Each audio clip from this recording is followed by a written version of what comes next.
Daghang pasahero gikan sa northbound Davao City ang nalangay sa ilang lakaw kaginang buntag. Kung ano, atong siren pinaagi ni Argil Relator live. Argil. Yes, gawa sa kainit sa panahon kaganihang buntag, init sa bang ulo sa mga pasahero. Tungod dugay sila nakasakay og PUJ. Sanglit minos sa mga PUJ drivers nga nibiyahe. Alas 10 na sa buntag, apan daghan gihapon ang mga pasaherong nag-atang ug masakyang PUJ. Gikan Panakan, padulong unta sa Illustra Street. One ride lang unta ang sakay ni ining si Maulen. Apan napugos kini nga mag 2 rides na lang. Apan ang problema na sab niya, wala gihapoy masakyan sa iyang ginaugan. Wala, mag-taxi na lang kay siguro ko, pero puno gyapon.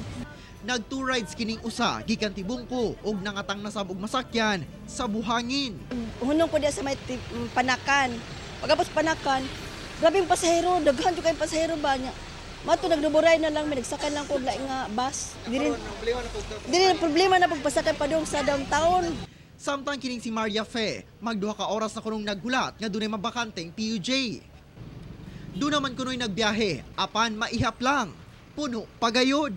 Pabangkirohan man tami ang among sakyan, ang signboard, tas ang nakakuan kay kuan lagi, wala lagi. Wala ni biyahe ang mga driver tungod itambong sila sa gipahigayong konsultasyon labot sa pagpatuman sa high priority bus system nga gipasiugda sa LTFRB 11. Ang driver nga si Jeroben, wala nagihuman ang konsultasyon, sanglit. Di kayo maklaro, dagang kayong tao po.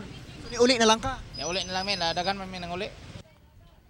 Hinoon, ang City Transport and Traffic Management Office sa Davao, gideploy ang ilang patrol cars aron pasakay og libre ang mga pasahero padulong sa downtown area.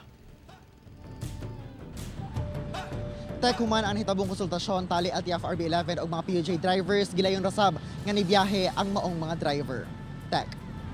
Daghang salamat Argil Relator.